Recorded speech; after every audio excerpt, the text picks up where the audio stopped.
সাহাবী উবাই ইবনে কাব, রাসূলের অন্যতম সাহাবী উবাই ইবনে কাবের একটা বাগান ছিল, খেজুরের বাগান। উনি বলেন আমি বাগানে ঢুকলাম, বাগানে ঢোকার পর একটা যুবক দেখলাম, যুবকের চেহারা কেমন জানি ভয়ঙ্কর। আমি তাকে জিজ্ঞাসা করলাম, তুমি কি মানুষ নাকি জিন্নাত? উবাই ইবনে কাব ডাক দেয়া কয়, আমি জিজ্ঞাসা করলাম মানুষ নাকি জিন্নাত? ওই যুবকটা ডাক দেয়া বলে, আমি জিনদের মধ্য থেকে অন্যতম যুবক, আমার মতো শক্তিশালী জিন আমাদের জিনদের সমাজের মধ্যে আর কেউ নাই। তার মানে জিন্নাতের মধ্যে সবচেয়ে শক্তিশালী শয়তান হলো ইবলিস। এবার আবু ইবনে কাব ডাক দেয়া বলতেছেন, তুমি যে জিন, হাতটা একটু দেখাও তো, দেখি, টেস্ট করি, ট্রাই করি। হাত দেখাইলো। উবাই ইবনে কাব বলে, আমি তার হাতটার দিকে তাকায় দেখলাম কুকুরের মতো হাত, আর কুকুরের মতো হাতের পশম। আমি নিশ্চিত হয়ে গেলাম এটা আসলে শয়তান, জিন্নাত। মনে রাখবেন, জিন্নাত যারা, এরা আপনার মতো আমার মতো মুরব্বী হয় না, এরা আজীবন বুড়া থাকে, জওয়ান থাকে, এদের যৌবন কোনোদিন নষ্ট হয় না। জিন্নাতদের হালত ভিন্ন, মৃত্যু আসে, বয়স বাড়ে, কিন্তু এদের যৌবন থাকে, এদের শক্তি থাকে। এই জিন্নাতটা উবাই ইবনে কাব ডাক দেয়া বলতেছেন, তুমি আমার এখানে কেন আসলা? বলে, সম্পদের বরকত নষ্ট করার জন্য আসলাম, তোমার এখান থেকে কিছু নেওয়ার জন্য আসলাম। উবাই ইবনে কাব ডাক দেয়া বলতেছেন, তোমাদের এই সমস্ত অনিষ্টতা থেকে বাঁচার জন্য আমাদেরকে একটা আমল শিখায় দাও তো, কোন দোয়াটা বললে তোমাদের অনিষ্টতা থেকে বাঁচতে পারবো? উবাই ইবনে কাবকে জিন্নাত ডাক দেয়া বলতেছে, উবাই ইবনে কাব, কোন বান্দা যদি আয়াতুল কুরসি তেলাওয়াত করে, আমার আল্লাহ পাক রব্বুল আলামিন ওই বান্দাকে আমাদের মতো শয়তান জিন্নাতের কবল থেকে হেফাজত করবে।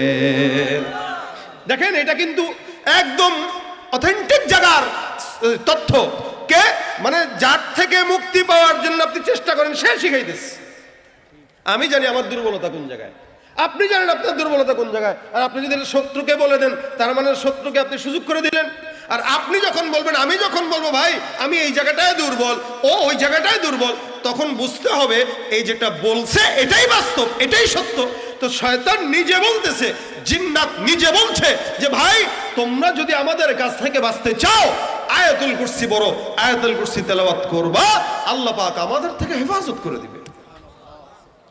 এই জন্য নবী করিম সাল্লাল্লাহু আলাইহি ওয়াসাল্লাম বলেন, মান ক্বারা আয়াতুল কুরসি ফি দুবুরি কুল্লি সালাতিন মাকতুবা, 5 ওয়াক্ত নামাজের পরে কেউ যদি পড়ে, আল্লাহর নবী সাল্লাল্লাহু আলাইহি ওয়াসাল্লাম বলেন, লাম ইয়ামনাহু মিন দুখুলিল জান্নাতি ইল্লা আইয়ামুত, ওই ব্যক্তিটাকে জান্নাত থেকে মৃত্যু ছাড়া অন্য কোনো জিনিস বাধা দেওয়ার মতো কেউ নাই। তার মানে আয়াতুল কুরসি তেলাওয়াত করলে শয়তান থেকে বাঁচা যায়, আয়াতুল কুরসি তেলাওয়াত করে জিন্নাত থেকে বাঁচা যায়, আয়াতুল কুরসি তেলাওয়াত করে আল্লাহর জান্নাতে যাওয়া যায়। আজকে থেকে নিয়ত করবেন যে আমরা আয়াতুল কুরসি পড়বো ইনশাআল্লাহ। শিখা লাগবে কিনা কথা বলে না। যারা পারেন না এরা শিখবেন, যারা পারেন না এরা শিখবেন। কোরআন শরীফ এখন মোবাইলেই পাওয়া যায়, আয়াতুল কুরসি সার্চ দিলে ইউটিউবে শোনা যায়। তা আপনার যদি শিখতে মন চায়, আপনি ইউটিউব দেখে শিখতে পারেন, কোরআন দেখে শিখেন। আপনার নিজের কল্যাণের জন্য, নিজের হেফাজতের জন্য আপনার শিখা দরকার আছে না নাই?